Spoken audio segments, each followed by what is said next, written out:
Greetings to you all, and welcome back to Let's Play Micro Machines with me, Sega Omega. Now then, we have a trial to race. There are 3 of these in all, and you get them for every 3 wins you get. This is why we're saying you don't need to win everything, because you only ever need to actually manage 9 wins, and you'll get all the chances of extra lives. Anyway, what this is all about is an obstacle course. So I just messed up. You have to navigate your way across very perilous paths in relatively quick fashion. Now, of all the 3 different obstacle courses there are, I believe the first one is in fact the hardest.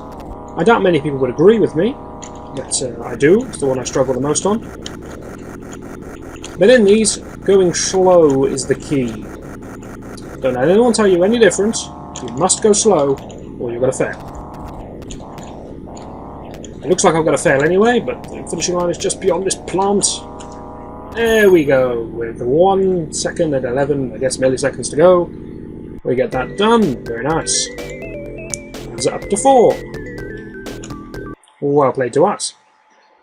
In my opinion, that's the hardest one, so it looks like we're in good stead to get the other 2. But we'll see how that goes.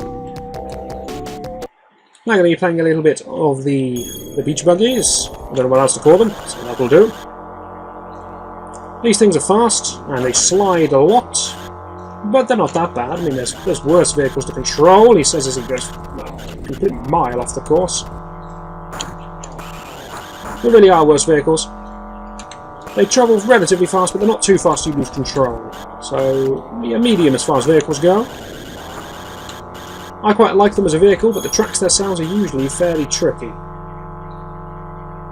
This one's alright, but there are worse. You do bounce off the stones. They knock you up in the air a little bit. Obviously you've got to steer when you're in mid-air. Also sand dunes. It's terrible. They like to put sand dunes at bends, so if you overshoot the bend, you end up just getting flicked miles into the in the opposite direction away from the course. I'm doing rather poorly here, so I do need to catch up. Need a bit of concentration perhaps. Going to blame it on you lot. Clearly talking as I play is causing me to lose, so shame on you. Done it again for some reason. Not sure why I'm struggling to navigate a single bend, but there we go, that was a great one. Learning the track, as we said. I was counting the numbers of rocks there. You get 3 big piles of rocks, and then it's the bend. And in the extra time, we're going to drown ourselves. Great play. Doesn't matter what you do after you've crossed the line, you can turn around and bash into the enemies, you can kill yourself, do whatever you like. Emilio doesn't look very happy, look, with his Kung Fu headband. So we're going back to the 4x4s. That means we're going back to the breakfast table. These are rather slow vehicles, and they handle very nicely. Very, very nicely. One of my favourite vehicle types. The levels themselves, they're not too difficult. If the levels were more difficult, I think you'd be able to handle it, because it's a very nice vehicle. You have to watch out for the orange globules, which slow you down quite a bit. This is the main obstacle on the breakfast table, the Toppy's box. You have to go on top of the box. There's a little ramp, you saw me go up. You have to take it. If you try to drive around it, because you missed the ramp or you think you're being clever, it will blow your car up. Doesn't make any sense, but it's a video game. Sense has no place in a video game. Curious thing about this game is that the cars can in fact strafe. Now, I'm not much of a mechanic, but in my experience, cars generally prefer to turn rather than strafe.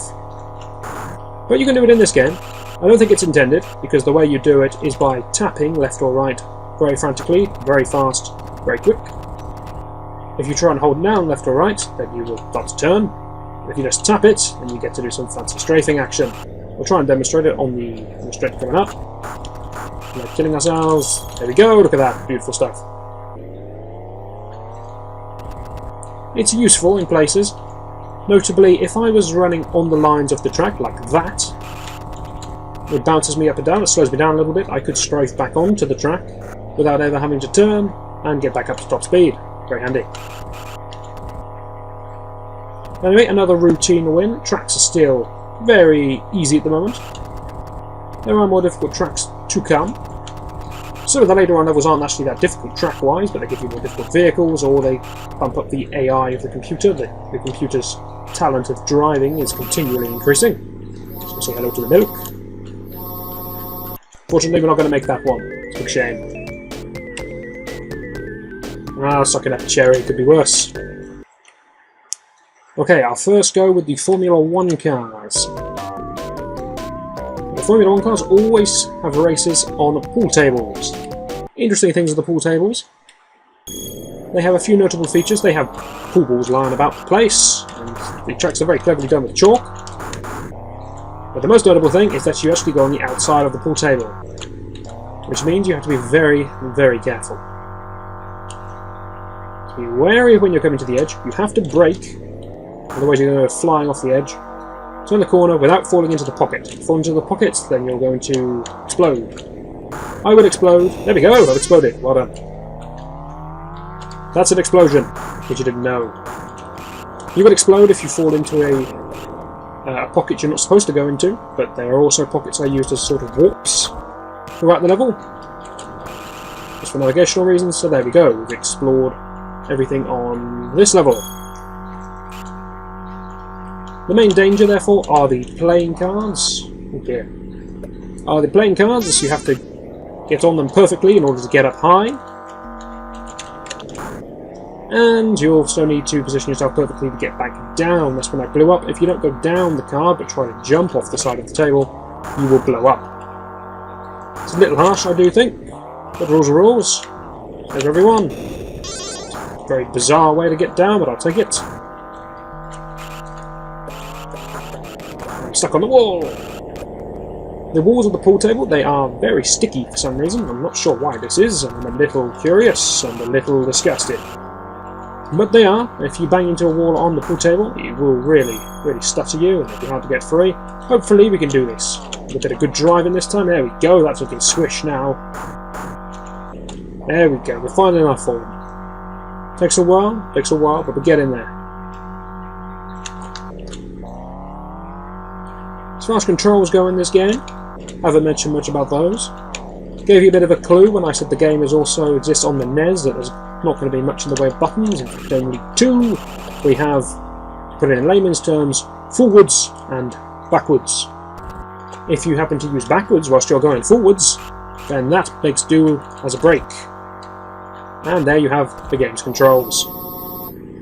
There is only one other button you get, and that's in a vehicle coming up later on where it has a secondary function, which I'll show you that.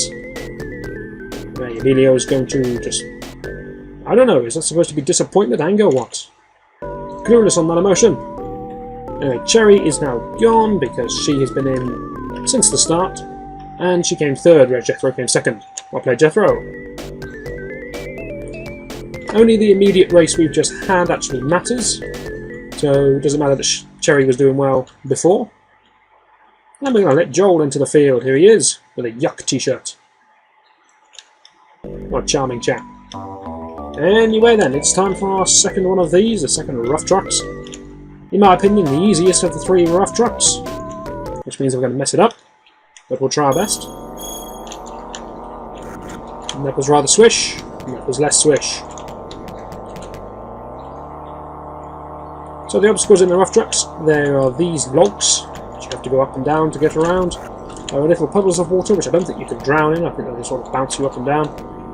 There are big plants, which bounce you off and you have to drive around. And there are pebbles over the water, which you have to drive very slowly across, or you fall in. The other ones are those big puddles of water, which have... here they are. Which have a passageway through the middle. They're always exactly the same, the terrain of those things, so you get used to them. Not too bad. The most difficult thing, in my opinion, is the rocks and the shallows. You have to go very slowly over them. Anyway, we are back to the Warriors. One of these levels, I said before, I quite like these levels. They're not particularly difficult. Usually because the computer will go straight into all the glue. Damn you, green! Why is it always green that gets in my way?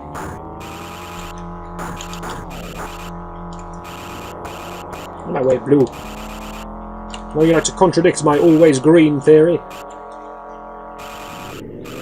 For the most part, I have forgotten this track, so it will take me a a moment to relearn it. The computers are well up on me on that one. The computer does not need to learn the track, obviously, it knows it. I turned the complete wrong way, and that oil patch is making me pay. Well, things may be looking a bit grim, but I don't think I'm out of it. I think I can pull this back. Yeah, here's the whole group. Not sure if they waited for me. If they did, thank you. I shall repay them.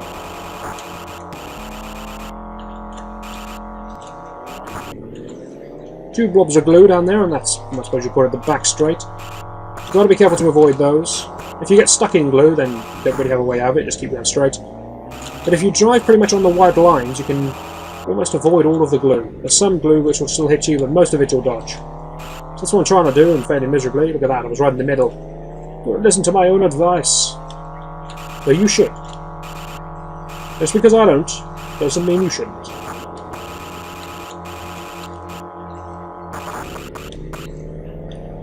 The problem is, sometimes the level will throw me a blob of glue, and I'll get stuck. Other times, it will throw me a sort of wrench and pencil combo like that, when you need to be in the middle in order to get through. That's where the little bit of confusion comes, where I can't quite remember if I should be on the lines or in the middle. Curse you, game. Nice try. However, I have miraculously retaken the lead. We're very happy about this, because the finishing line is but a few turns away.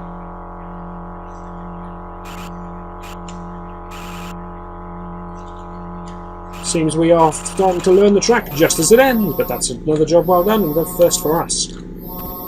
Make 7 first, which means we're on track to be getting all of the bonus lives as soon as possible.